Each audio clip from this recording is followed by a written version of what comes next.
Indonesia Rahmat. Kami dari Laboratorium Asisten Osmansa Subunit Biostan. Nah, di sini kami akan memberikan beberapa arahan serta materi dasar mengenai penggunaan alat dan bahan di laboratorium biologi. Nah, diharapkan kepada teman-teman untuk menyimak video ini hingga akhir. Terima kasih. Pertama, saya akan menjelaskan alat-alat laboratorium terlebih dahulu. Yang pertama adalah pipet tetes untuk mengambil larutan dalam jumlah yang kecil, Erlenmeyer untuk membuat larutan, gelas beker untuk menyimpan dan membuat larutan, Aquades untuk melarutkan senyawa, cawan Petri sebagai wadah pengembangbiakan sel, dan kaca arloji sebagai penutup saat melakukan pemanasan terhadap suatu bahan kimia atau bisa digunakan sebagai penimbang bahan kimia.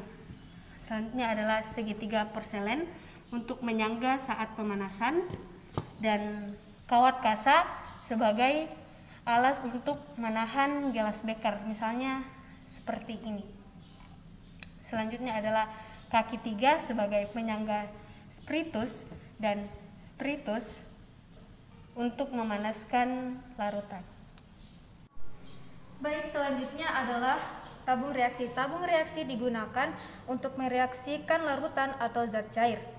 Nah, yang ini adalah rak tabung reaksi digunakan untuk menyimpan tabung reaksi.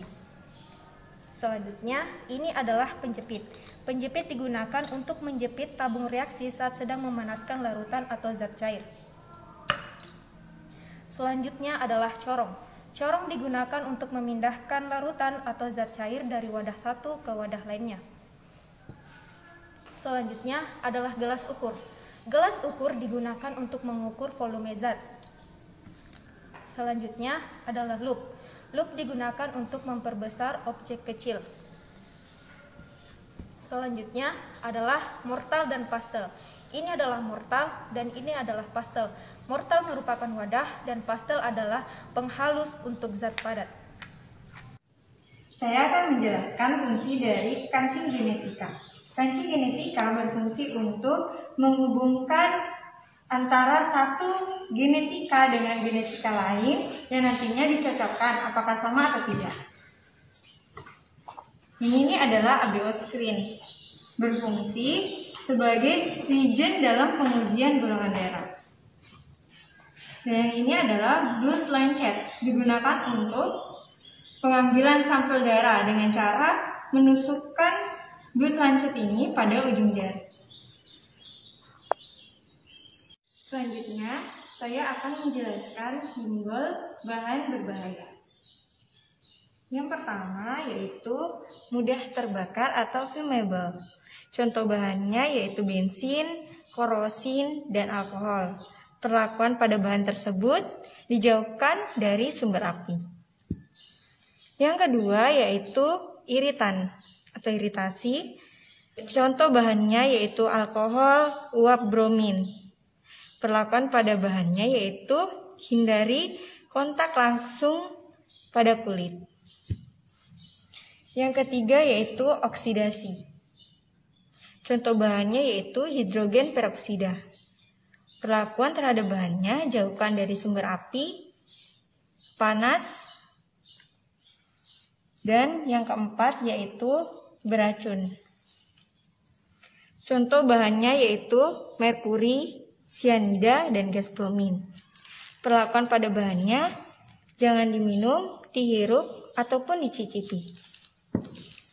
Yang kelima yaitu korosif.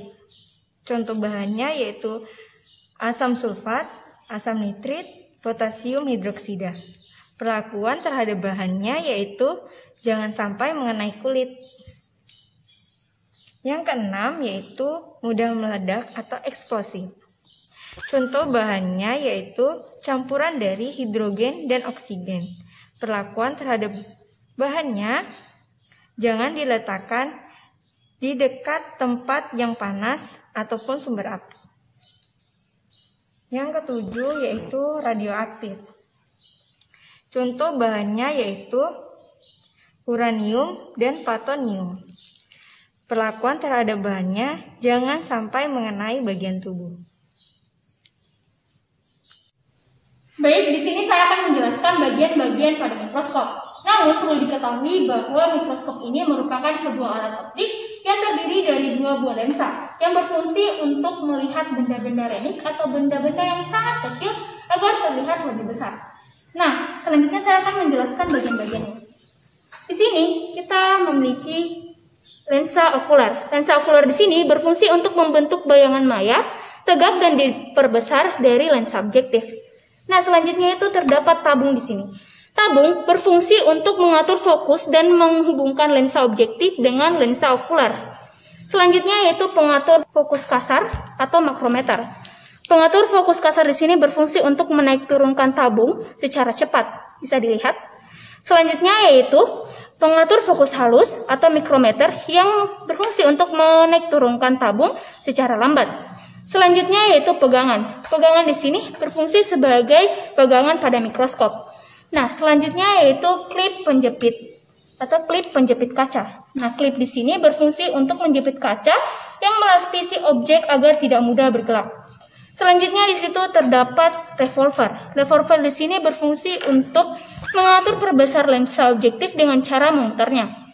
Selanjutnya, lensa objektif. Lensa ini berada dekat pada objek yang diamati. Lensa ini membentuk bayangan nyata, terbalik dan diperbesar. Selanjutnya yaitu terdapat kondensor.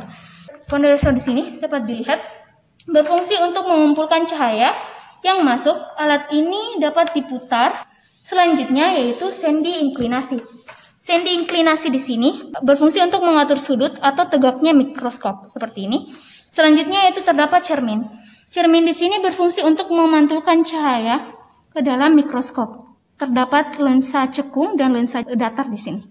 Nah, selanjutnya yaitu terdapat kaca priparat di sini.